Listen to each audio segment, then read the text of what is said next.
rien n'est impossible. Rien n'est impossible. Mais il faut dire que c'est difficile. Tout le monde ici a le même âge. Tout le monde ici a 18 ans.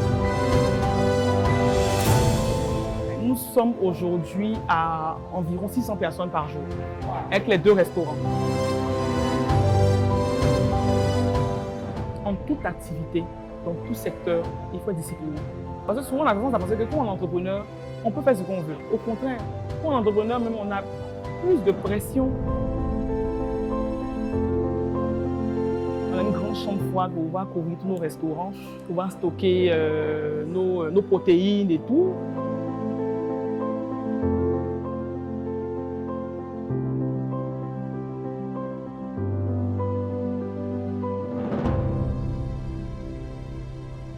Bonjour à tous. Alors aujourd'hui, nous allons recevoir Akuba de Dabali Express.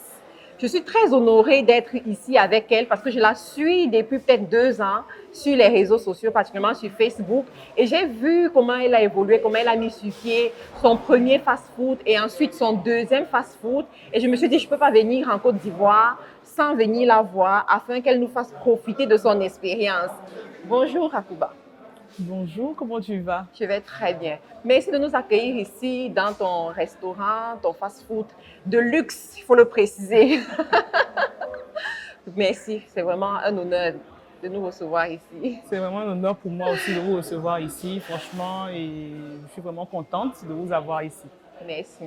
Alors, comment commence ton histoire? Je sais que tu as été à l'étranger, ensuite tu es venu en Côte d'Ivoire et quelque temps on te voit ouvrir cette ligne de restaurant. Qu'est-ce qui s'est passé? Pourquoi est-ce que tu as décidé de revenir en Côte d'Ivoire?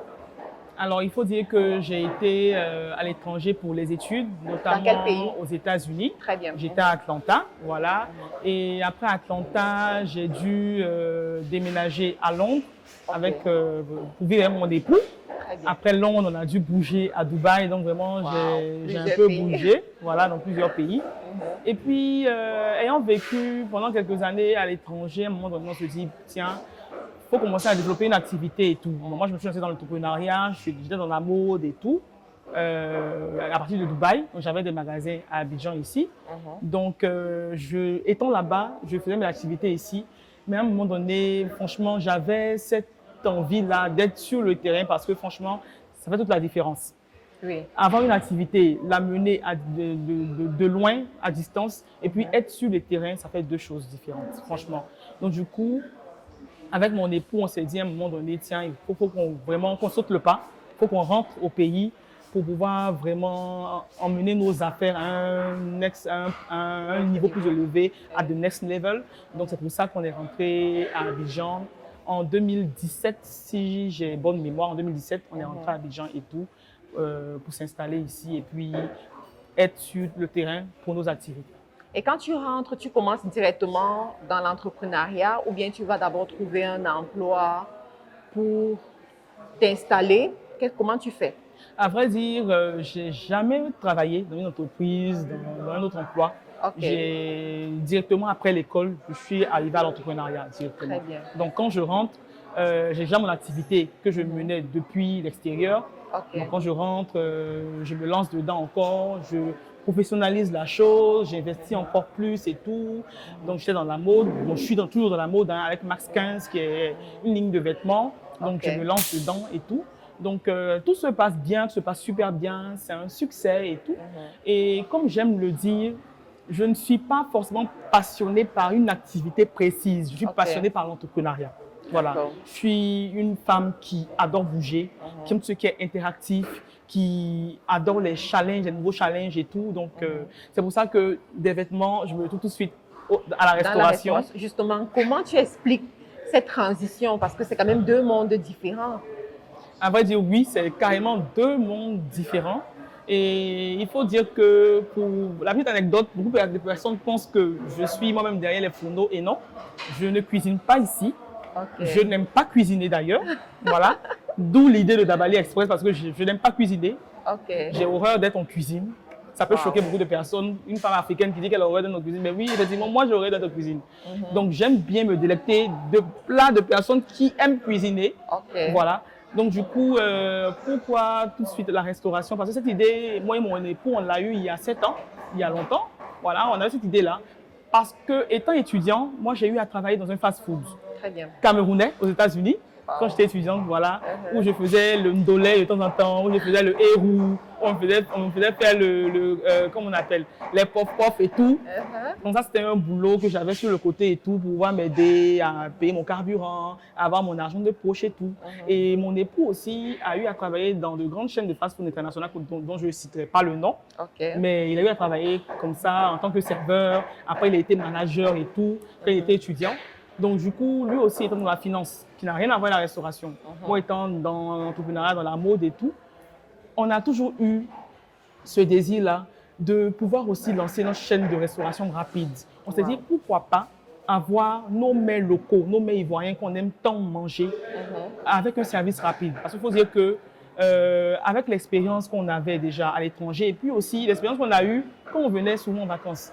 On a envie de manger. Vous savez que quand on vient de la diaspora, quand on rentre, honnêtement, tu n'as pas envie de manger un burger, quoi. Tu as envie de manger un bon foutou, un bon attiéké poisson, un bon garba. Donc, tu cherches tous les petits coins où on dit, bon, mais souvent, on a l'impression que c'est facile à trouver, mais c'est un peu compliqué. Parce que quand tu as des standards, quand tu as certains standards en matière d'hygiène, certains standards en matière de service, parce que quand tu as été habitué à avoir certains genres de services à l'étranger, quand tu rentres, tu as tout de suite envie d'avoir ce même service-là. Par exemple, arriver et puis être servi rapidement, par exemple.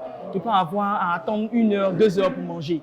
De ne pas avoir vraiment à avoir des mouches même partout, les mains qui ne sont pas très propres dans la nourriture. Franchement, tu as des attentes qui sont plus grandes.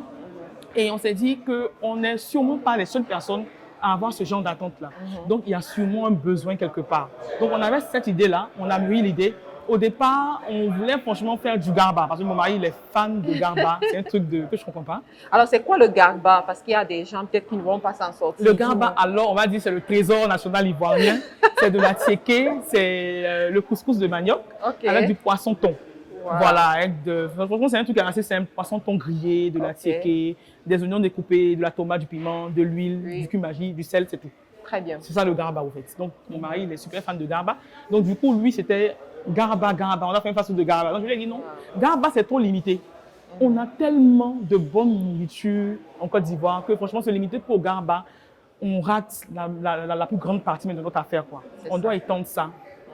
On s'est dit, bon, comment standardiser nos plats locaux là, comment rendre ça rapide? Parce qu'il faut dire que vous savez que nos plats africains, franchement, c'est pas le burger où tu lances le steak sur le grill, où tu mets l'œuf, tu mets le pain, les tomates, puis hop. Non, c'est fastidieux, c'est des procédures, c'est des longues heures de préparation, des sauces qui mijotent sur le feu pendant longtemps. Donc comment rendre ça en fast-food tout en gardant le goût original de nos sauces, au fait qu'on connaît de nos grands-mères au village, de nos mamans et tout.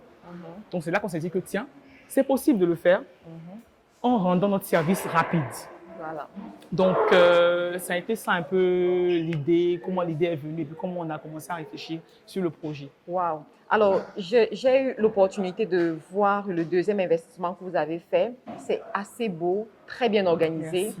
Les employés aussi travaillent à l'américaine. D'après ce que j'ai vu, on se croirait dans un McDonald's, mais en Côte d'Ivoire. Je me pose la question de savoir quel est le budget requis pour un tel investissement. D'accord. Okay. Ça vous a coûté combien? Il faut dire que c'est de gros sous. Je sais. Parce que, voilà, souvent, quand on voit un projet qui est fini, on n'imagine pas tout ce qu'il y a derrière. Mais c'est de gros sous. Par exemple, le restaurant d'Issine nous a coûté 200 millions.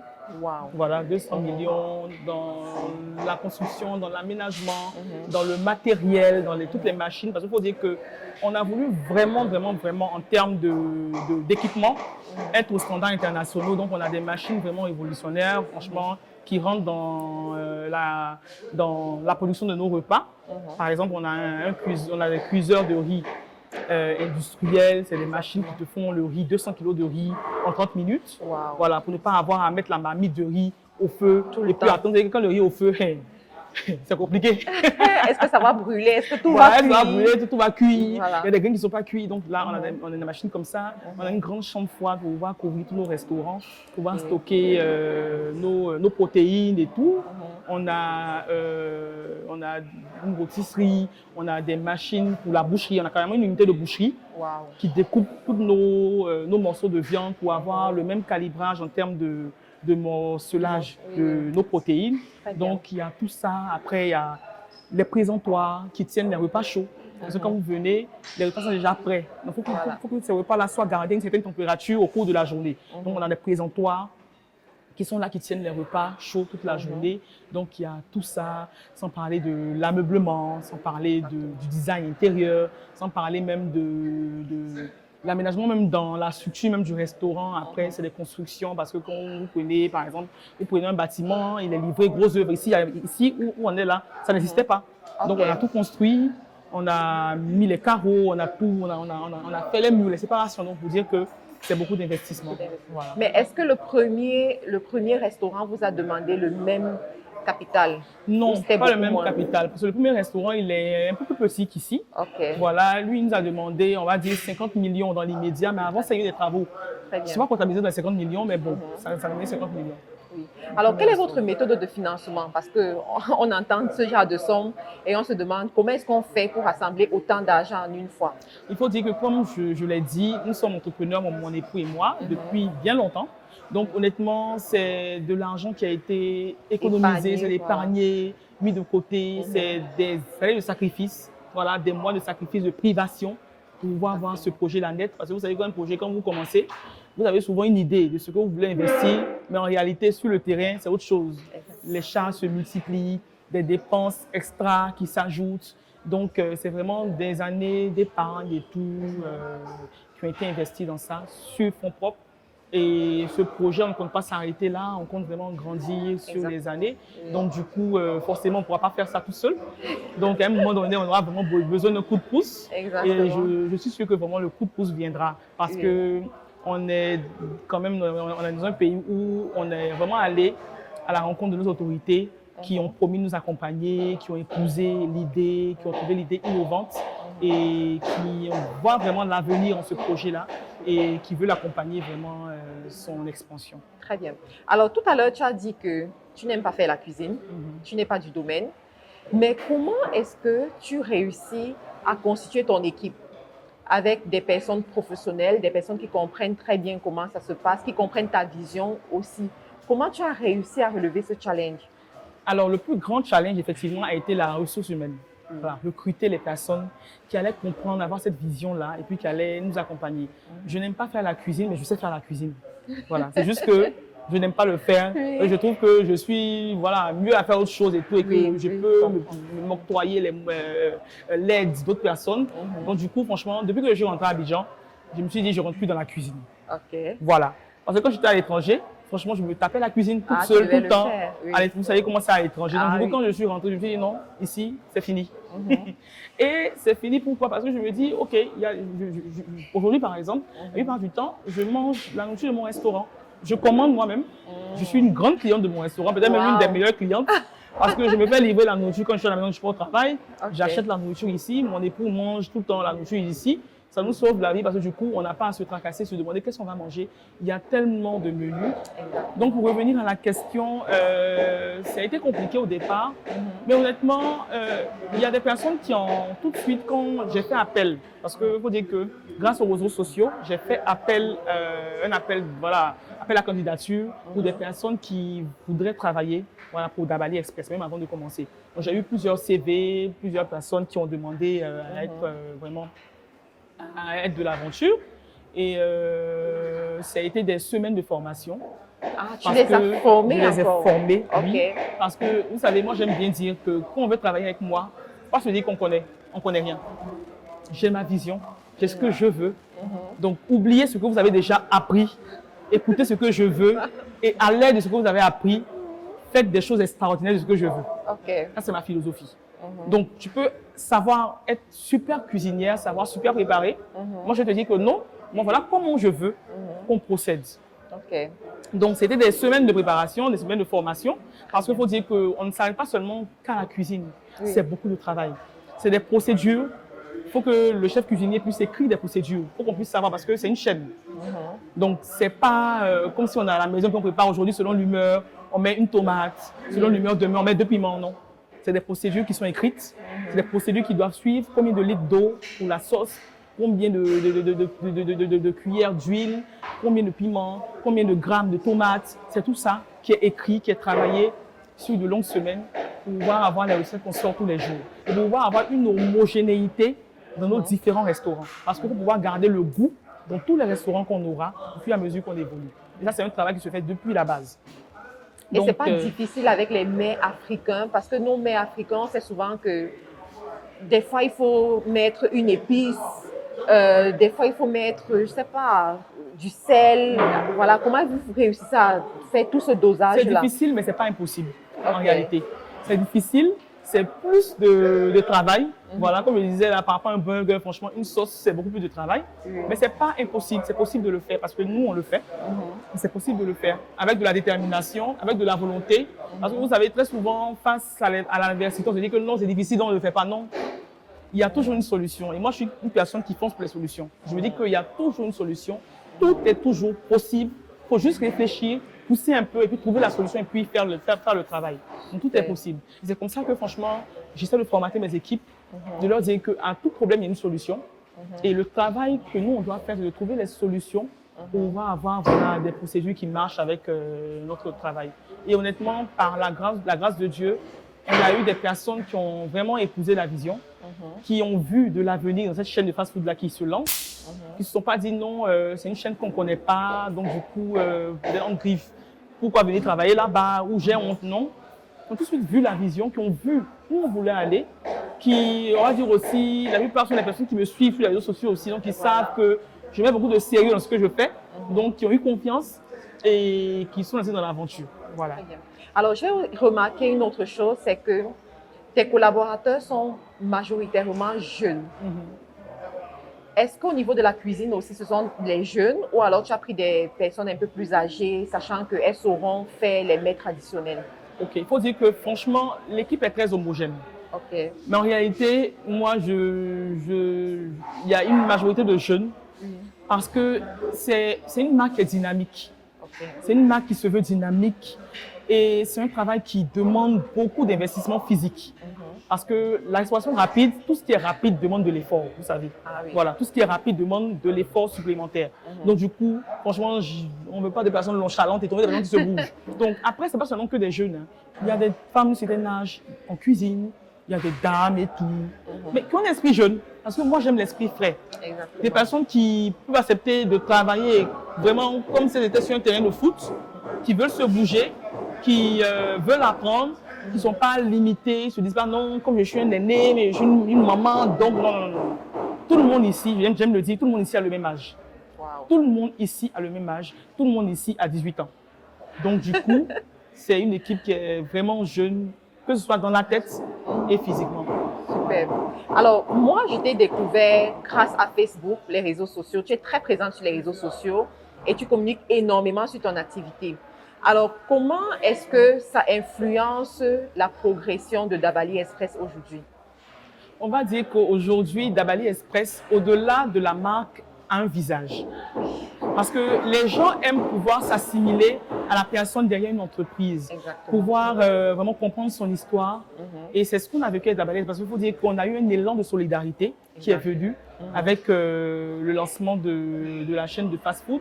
Parce que les Ivoiriens se sont dit, voilà, une chaîne de fast-food qui fait la promotion de nos mets locaux, qui a été créée par une jeune Ivoirienne comme nous, et nous avons envie de soutenir cette activité. Donc, au-delà même on va dire, de l'innovation, au-delà même de l'excellence qu'on met dans le travail, il y a aussi ce côté-là, on connaît l'histoire de cette chaîne-là, on veut la soutenir. Je donne un exemple, McDonald's a une histoire. Aujourd'hui, aux États-Unis, il y a plusieurs marques qui ont une histoire.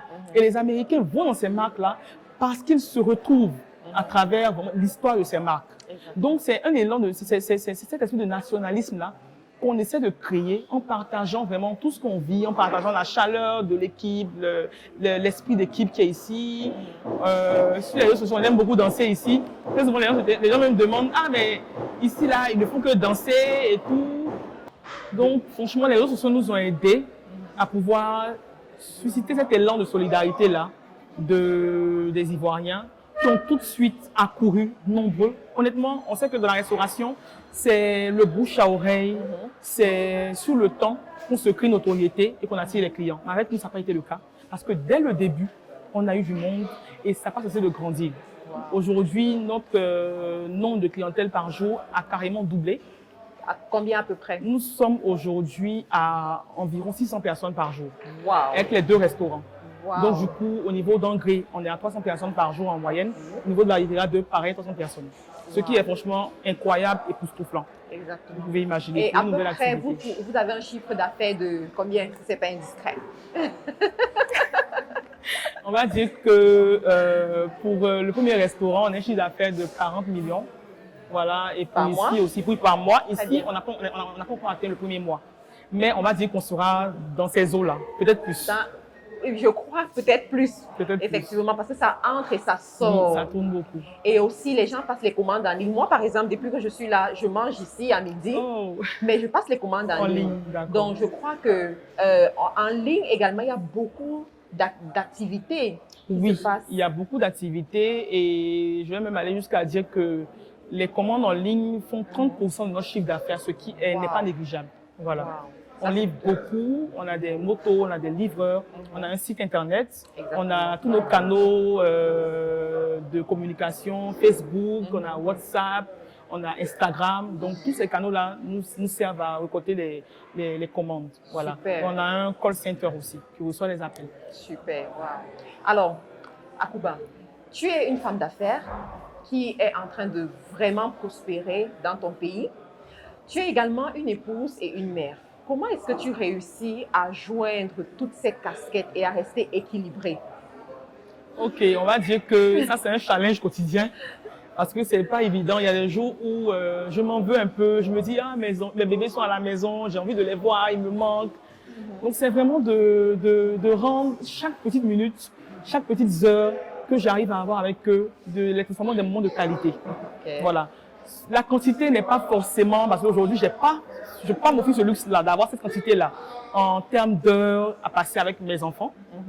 Parce que bon, côté mon époux, il est tout le temps là à me back-up derrière. Quand il finit son boulot, il est ici. Donc franchement, bon, on va dire qu'on passe la journée carrément ensemble, quoi. Parce que même si on n'est pas au téléphone, en train de m'aider à trouver des solutions, en train de lui dire, oh voilà, il y a telle chose et tout. Il faut dire que c'est le conseiller financier de l'entreprise.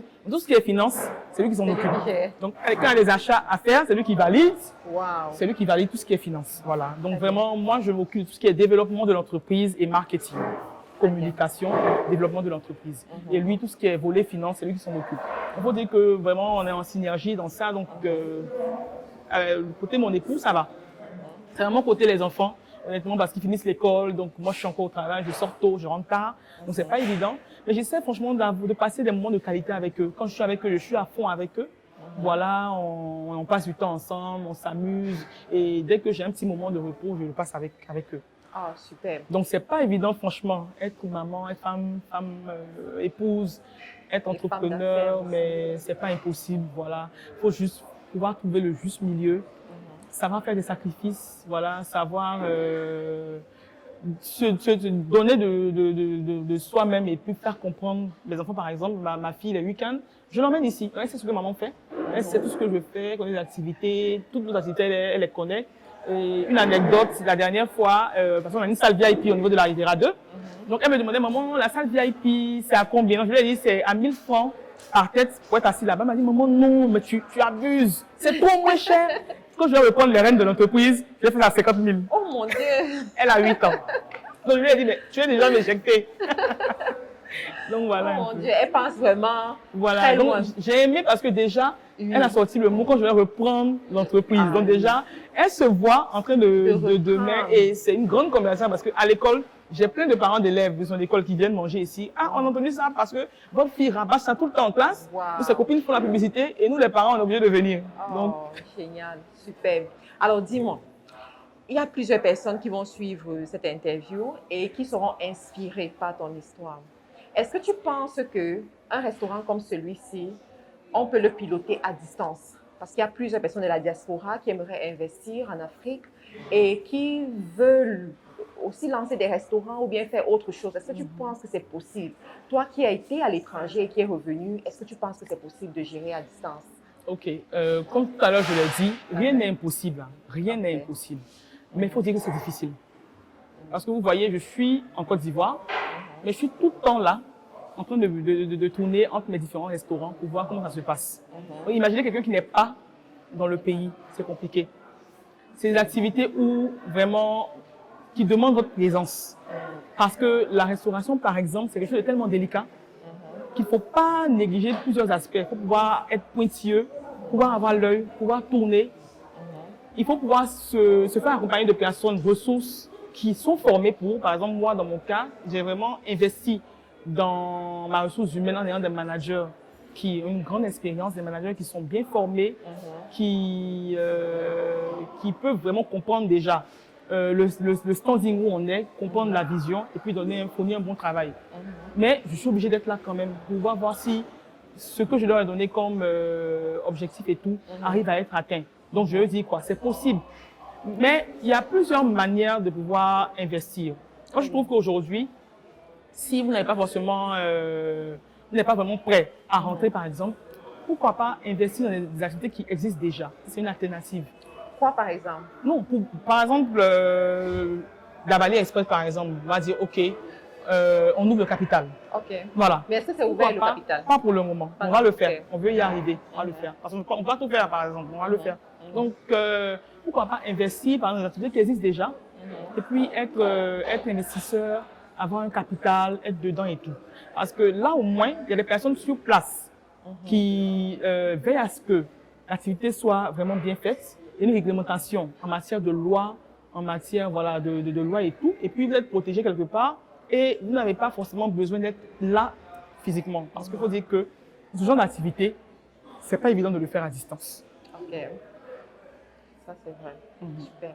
Alors, aujourd'hui, tu es arrivé à ce niveau avec beaucoup de connaissances, beaucoup d'expériences que tu as vécues. Quels sont tes 3 secrets de réussite? Alors, 3 secrets de réussite. Je ne dirais pas que j'ai réussi déjà, parce que j'ai tellement de choses à accomplir que franchement, je suis même pas au 10e des choses que je dois accomplir. Mais je peux dire que ce qui m'aide dans mon quotidien, c'est vraiment la constance. La constance, le sérieux, la discipline. En toute activité, dans tout secteur, il faut être discipliné. Même quand, parce que souvent on a tendance à penser que quand on est entrepreneur, on peut faire ce qu'on veut.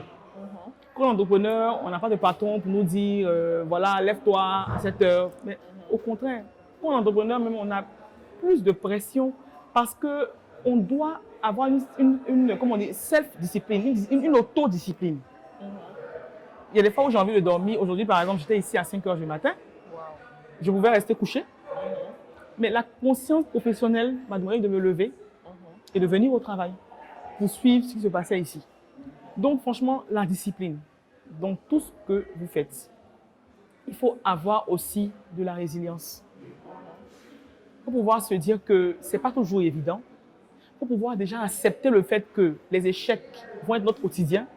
On va les rencontrer. Je ne connais pas d'histoire d'entrepreneur qui n'a pas connu d'échecs. Ça va m'étonner. C'est vrai que beaucoup n'en parlent pas, mais tout le monde connaît les échecs. Il faut pouvoir déjà être préparé mentalement à se dire que les échecs là sont des leçons. Mais est-ce que dans le cadre de ton aventure ou bien de ton expérience, tu as connu des échecs aussi? Ouf, beaucoup d'échecs. Lesquels, par exemple? Beaucoup d'échecs. Par exemple, je disais que je suis dans les vêtements aussi. Oui. J'ai fait des investissements qui n'ont pas abouti. Par exemple, j'ai ouvert dans un centre commercial un mall où j'ai investi 100 millions. J'ai tout perdu parce que ce n'était pas un bon investissement. Parce que 100 millions. Wow. Pas 600. 100 millions. OK, 100 millions. J'ai tout perdu. Donc, mais ça ne m'a pas empêché de me relancer, de continuer. Donc, pour dire que franchement, c'est la résilience, c'est ne jamais se décourager et puis se dire que quand on a une vision, s'accrocher à sa vision. On peut réadapter les choses. Quand vous voyez que quelque chose ne marche pas, vous pouvez changer les choses et adapter, mais il ne faut jamais se dire que non, j'abandonne, je laisse tomber et tout. Donc, c'est ça un peu le conseil que je peux donner. Alors, merci beaucoup. De rien. On a eu comme une masterclass pour tous ceux-là qui veulent investir. Nous sommes vraiment reconnaissants pour cette émission qui s'est très bien passée. Alors, quel serait ton mot de fin pour toutes ces personnes qui t'écoutent aujourd'hui? Alors, mon mot de fin serait vraiment de s'écouter. De s'écouter, d'écouter son corps, d'écouter son esprit. Parce qu'il faut être prêt pour se lancer dans l'entrepreneuriat. Et je veux dire aussi aux personnes qui ne sont pas forcément dans l'entrepreneuriat, de ne pas se dire qu'elles sont des sous-personnes. Ah oui. Tout le monde ne peut pas être entrepreneur, par exemple. On a besoin de tout le monde à tous les niveaux. Donc, il faut pouvoir s'écouter, pouvoir savoir déjà si on est prêt. Et puis, quand on est prêt, pouvoir vraiment se donner les moyens de pouvoir atteindre notre vision. Les moyens, c'est-à-dire s'armer de courage, se construire un plan de développement. Voilà, ne pas vouloir commencer tout de suite, se dire que ok, il faut que je commence au même niveau qu'une tierce personne a commencé, non. Chacun a son histoire. Voilà, un bébé, quand il naît, il fait d'abord 4 pattes. Il est d'abord couché, il fait 4 pattes, après il marche. Et même pour marcher, il marche souvent difficilement. Il faut pouvoir accepter les différentes phases là, pour pouvoir évoluer tout doucement. Aujourd'hui, le niveau auquel je suis, c'est parce que j'ai commencé à un certain niveau qui m'a aidé à pouvoir faire des erreurs, à pouvoir tomber, à pouvoir me relever, tomber, me relever, acquérir de l'expérience et pouvoir aujourd'hui comprendre certaines choses et ne pas faire certaines erreurs aujourd'hui à ce stade où je suis arrivé. Donc, c'est un peu ça mon mot de fin. Alors, merci beaucoup. Vous pouvez venir à Dabali, Riviera 2 oui. et à Angri. Angri. Et à Angri. Super. Merci beaucoup et à une autre vidéo.